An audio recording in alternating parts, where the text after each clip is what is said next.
minha pergunta, Sidônia, é se o povo consegue perceber essa diferença gritante do que era e do que nós estamos fazendo. Recursos hídricos, presidente. Aqui eu destaquei, como tinha muita obra que veio do governo de Dilma, presidente, tinha execução, eu quis comparar aqui obras iniciadas, ou seja, a decisão do presidente, do anterior e do atual, em contratar uma obra hídrica, ou seja, em vontade de fazer acontecer.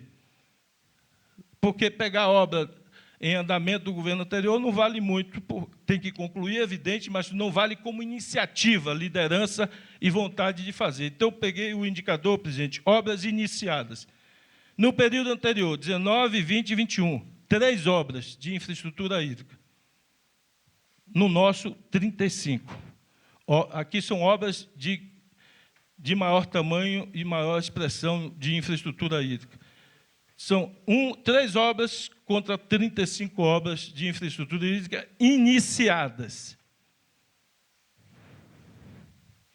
Saúde. Aqui tem um retrato de todo o investimento que nós estamos fazendo, total de investimento de 31 bilhões, sendo 4 bilhões em equipamentos, 2 bilhões e 200 em veículos e 25 bilhões em obras.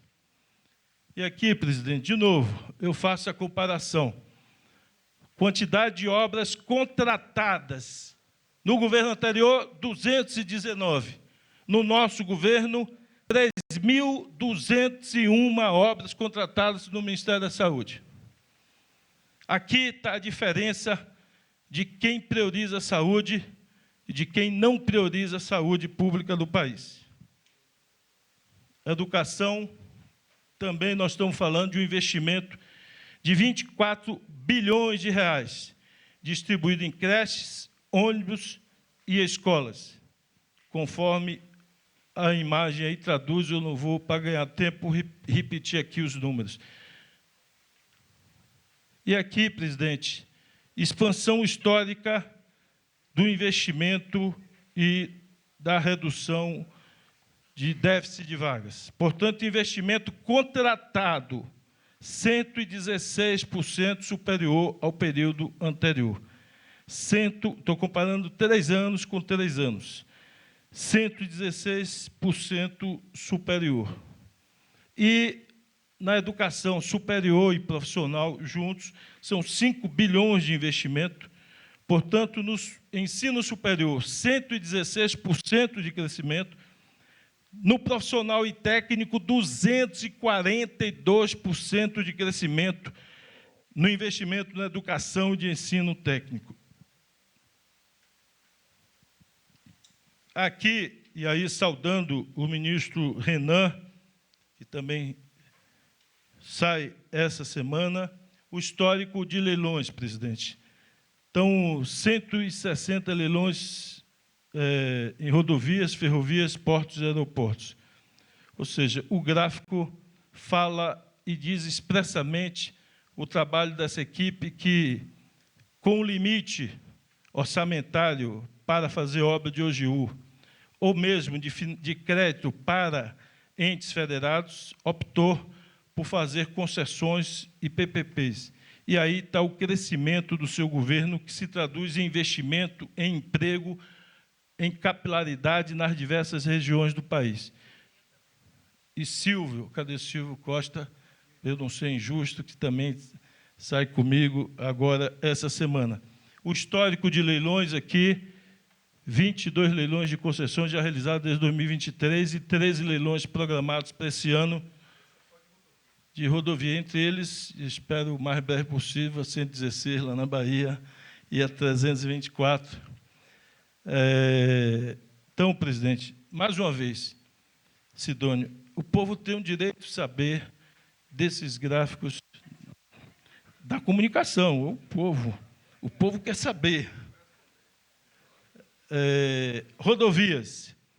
Aqui nós temos investimento público e privado, presidente. público, 67% de crescimento do investimento público nas rodovias e 90% de crescimento do investimento privado nas rodovias. E isso traduz no forte melhoria do indicador quando as entidades privadas de transporte avaliam a qualidade das rodovias federais em nosso país. Investimento em ferrovia, presidente. Portanto, um crescimento de 161% público e 81% de crescimento privado.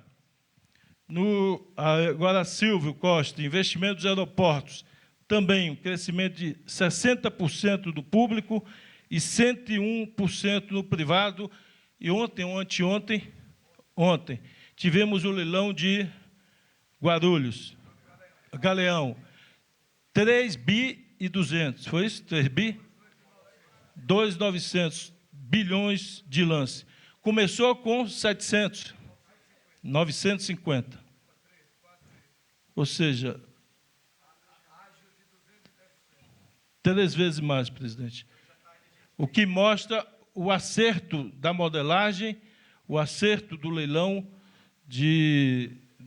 feito ontem, que significa mais investimentos para o Brasil, além de um recursozinho, né, Dario, entrando no caixa aí da União.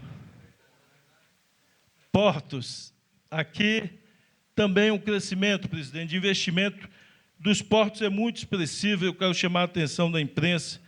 Investimento público, crescimento de 74%. Olha o privado, presidente, 581%.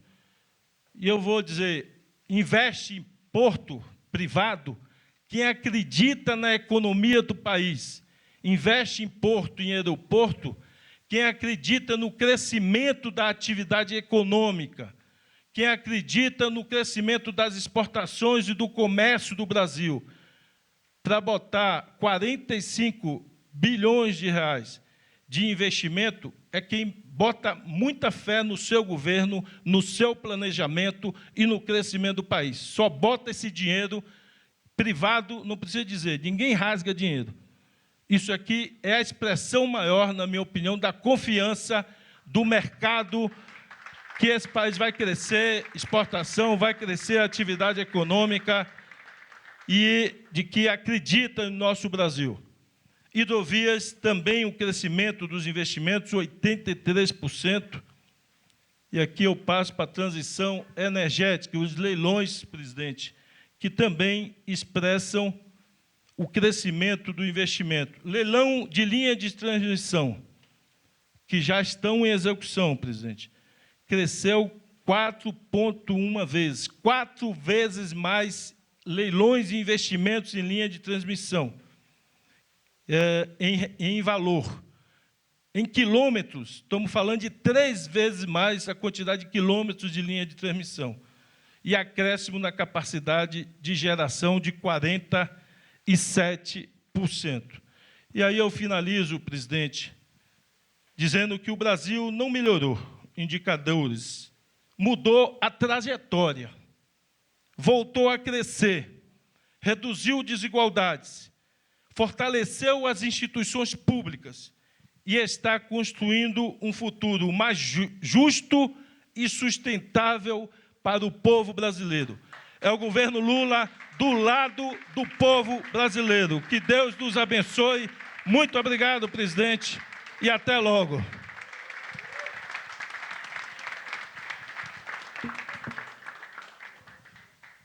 Agora, Dario, a palavra está com você, querido.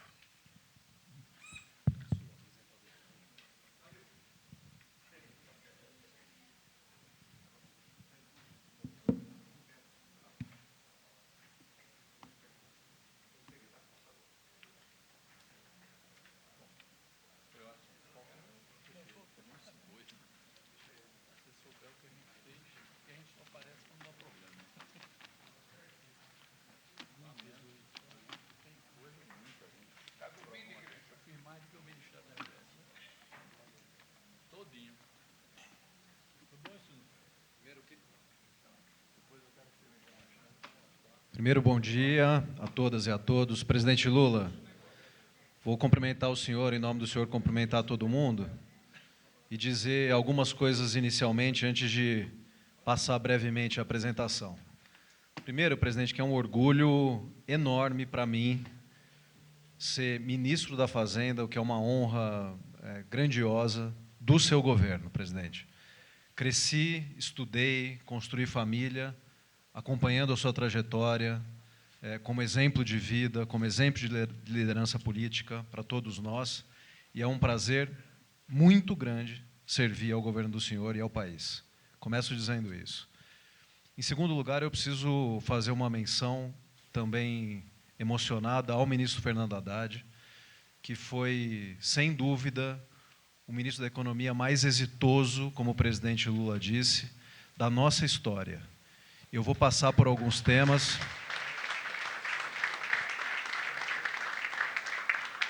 O ministro Fernando Haddad sempre conta, presidente, de como ele se tornou ministro da Educação no seu primeiro governo, como foi ministro da Educação no segundo governo, prefeito de São Paulo e depois ministro da Fazenda, com muito orgulho, muita lealdade, e isso nos inspira a todos no Ministério da Fazenda, e eu não podia deixar de começar a minha apresentação, ainda que breve, fazendo aqui um gesto e agradecendo ao ministro Haddad por tudo, por ter constituído a equipe, por ter liderado a equipe econômica durante esses 3 anos e 3 meses, e foi um prazer e uma aula poder acompanhar o Haddad à frente do Ministério.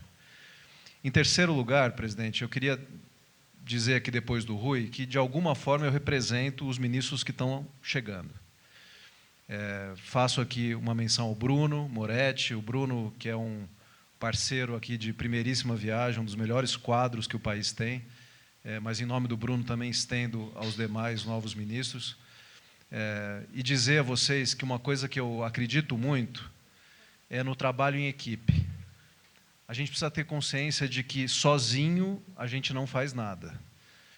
E acompanhando todas as pastas, as entregas memoráveis aqui que o Rui acabou de passar, e aqui faço uma saudação à Miriam também, que assume nesse momento comigo, com o Bruno e com os demais, é muito bonito ver o trabalho em equipe, um trabalho que é duro, um trabalho que nem sempre é sem conflito, sem idas e vindas, mas é assim que se constrói um projeto de país. E eu queria aqui, em nome também de quem passa a assumir o ministério a partir de agora, dizer, contem com a Casa Civil, com o Bruno, comigo na Fazenda, para que a gente siga construindo, até o último minuto desse governo, os melhores resultados para o país. Eu vou passar brevemente, presidente, o começo da minha apresentação, para não ficar repetitivo com o que o ministro Rui disse. O ministro Rui cobriu a parte de economia e os outros temas. Então, eu destaco aqui, o PIB cresceu e isso gerou mais oportunidade de trabalho, o desemprego caiu. A renda das pessoas aumentou, com a inflação para o mandato presidencial mais baixa da história, a gente aumentou a capacidade de aquisição das pessoas, então as pessoas têm mais renda e têm mais condição de ter uma vida melhor. Como brasileiro trabalhador, a gente vai ver os bons resultados na economia. Os temas da pobreza, vejam, nós estamos no menor patamar da nossa série histórica, seja pobreza, extrema pobreza, índice de Gini que mostra a desigualdade. Eu faço um destaque para o tema da justiça tributária. O presidente Lula foi eleito em 2022, prometendo que as pessoas, o pobre, aqueles que mais precisam, teriam espaço no orçamento da União. E aqueles que têm capacidade econômica, os mais ricos, deveriam fazer a sua parte mínima de contribuição para que a gente construa um país para todos, e não para alguns. E foi isso que, com a liderança do ministro Haddad e do presidente Lula, a gente fez durante esses 3 anos. A gente deu um primeiro passo em 2023, isentando os 2 salários mínimos e fazendo uma tributação de fundo fechado e fundo exclusivo que era histórica, era uma demanda histórica de uma série de atores da nossa sociedade, da Receita Federal, de organizações da sociedade civil. Isso foi feito logo em 23. E o ano passado, a gente isentou de imposto de renda quem ganha até R$5.000, diminuiu em muito o tributo a ser pago para quem ganha até 7.350, de 5 até 7.350, e passou a exigir uma cota à parte, uma contribuição mínima de quem é mais rico, e não pagava 2, 3, 4% de imposto de renda por ano. Deve pagar o que todo mundo paga, que é o trabalhador brasileiro paga, que é o mínimo. O mais rico hoje tem que pagar 10% de imposto de renda e contribuir para que a gente possa fazer essa quantidade de entrega com justiça social e com melhoria de vida para todos. A reforma tributária coloca a cesta básica sem tributo, inclusive com a carne. Dá o cashback para os mais pobres. A gente, no ano passado, fez um movimento histórico. O governo anterior aprovou uma emenda constitucional, presidente, dizendo que ia cortar benefício tributário no país. O que aconteceu de 2020 até 2023, 2024? Aumentou em muito os benefícios tributários das empresas do país. E, muitas vezes, esses benefícios não se justificam do ponto de vista do efeito social, do efeito econômico que ele gera. E o ano passado, o presidente Lula, numa grande articulação com o Congresso, a ministra Gleisi acompanhou essa aprovação no fim do ano passado, o ministro Padilha começou esse debate com o Congresso conosco em 23, nós aprovamos um corte linear de benefício tributário. Isso é muito importante para que a gente diminua a desigualdade e dê eficiência para a nossa economia. Isso tudo, presidente, mostra um quadro de justiça social com justiça tributária e justiça fiscal. Mesmo no fiscal, onde a gente ouve muita crítica, a gente conseguiu fazer algo extraordinário. Nós melhoramos as contas públicas do país, isso sem sombra de dúvida. Eu acho, presidente, que todo debate fiscal deve vir acompanhado dos ganhos na vida das pessoas, dos ganhos na economia real. E isso, o governo do senhor não deve nada a ninguém, certamente foi o governo que mais entregou. Mas mesmo no debate só fiscal, só das contas públicas, nós fizemos um ajuste de 2% do PIB nos 3 primeiros anos do seu governo e temos a condição de hoje dialogar com o mundo, enfrentar guerras que não são causadas por nós, mitigar o impacto de efeitos geopolíticos externos na nossa população, graças a uma economia forte que nós reconstruímos com a sua eleição em 2022, presidente.